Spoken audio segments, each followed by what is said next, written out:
Just ఈ ఒక్క ship వల్ల ప్రపంచానికి $10 బిలియన్ లాస్ వచ్చింది. మ్యాటర్ ఏంటంటే ఈ కార్గో షిప్ పేరు ఎవర్ గ్రీన్.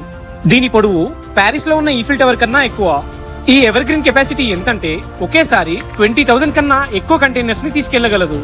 కేవలం ఒక్క ట్రిప్ లో కోట్ల విలువైన వస్తువుల్ని ప్రపంచంలోని ఒక్క మూల నుంచి ఇంకో మూలకి చేరుస్తుంది. ఈ ఎవర్ గ్రీన్ షిప్ ని తయారు చేయడానికి $150 మిలియన్ ఖర్చయింది.